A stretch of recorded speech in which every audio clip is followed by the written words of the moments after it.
Okay, I have a short little video here, and the purpose is to illustrate the function of a for loop in Java. We've seen for loops before in other languages, and for example, when we were looking at the basic programming language, we had for loops.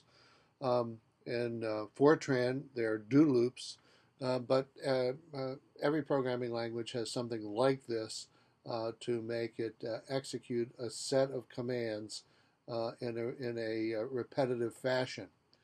Okay, so let's just quickly look at our program. We begin with our block comment statement. We've seen this before.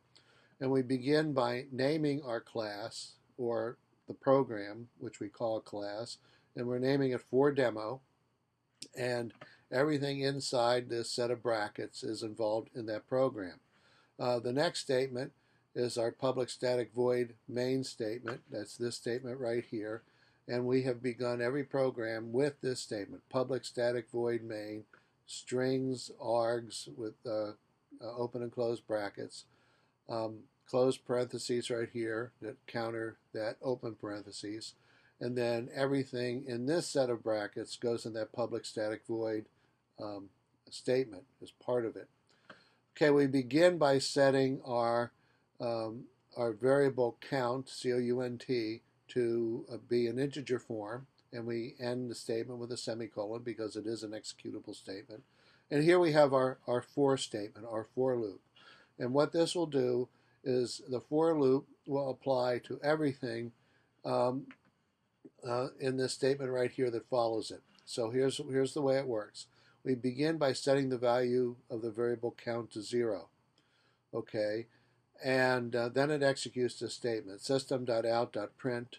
So it's printing this, and it's printing the value of count right here. And we've seen this type of print statement before with a print ln, print line. What it does is it prints, and then it does a carriage return, a return like you're hitting the return on your keyboard. You go to the next line. Okay, so after it does this for count equals 0, it then increments count by 1. So it takes count equals 0, adds 1 to it, and puts that value into count. So count now has the value 1. The value of 1 is still satisfies the count less than 5 statement, and then it prints this out again, except now we have the new value of count equal 1. Okay, then we increment the value of count again. Count now, the new count is count equal count plus 1. So this makes this value of count equal to 2. Because the old value is equal to 1, add 1 to that, so we have a new value of count equal 2. It still satisfies the count less than 5 condition, so then it prints this output, except now it prints the value of 2 for the variable count. So it continues this up until the point when count equals 5. When count equals 5, 5 less than 5 is no longer true, okay? So it does not execute this statement right in here. Continues on down to the next statement, and the next statement says print.out.println done. So then it prints this. So let's do that. Okay. Remember, after we type the program in, first thing we have to do is we have to save it, and I've already saved it here. And after we save it, we compile it, and I've already compiled it, so it compiles without errors. But as I've said before, I want you to type these statements in to this Java programming window, because in order for you to learn the syntax of the language, you really need to be writing out your programs and not simply copying and pasting. Plus, you need experience debugging programs. I mean, that is where you spend an awful lot of your time, if you're a programmer, is debugging the program. So you need to learn how to do that. The only way to learn how to do it is do it. So after we have it compiled, we then hit run. So here it goes. It starts with count equals 0, prints that value, increments to 1, 2, 3, and 4, and then it's done. So you see how that for demo, that for statement works.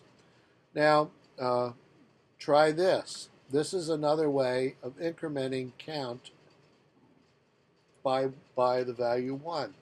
We go back here. Instead of saying count equals count plus 1, let me write count plus plus. Now, this is a shorthand way of saying count equals count plus 1. Now let me save it, compile it, run it. And it does exactly the same thing on the output as you see right here. Okay, well, if that's the case, I mean, why would we ever write count equals count plus 1? Well, you might never do it, but suppose we write count equals count plus 5. Okay, now, and then instead of having count less than 5, let me make this count less than 25.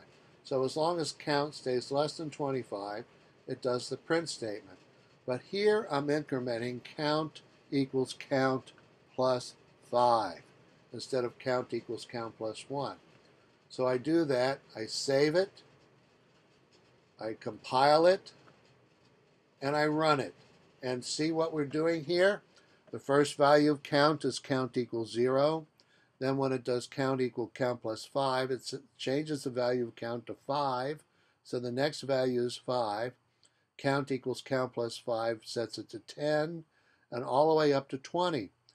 When it sets count equal count plus 5 after that, it doesn't satisfy the condition that count must be less than 25, so the program stops running.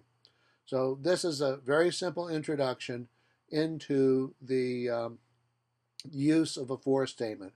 We'll be using the for statement a lot in our programming examples, so we'll be doing some more examples of this. Till next time.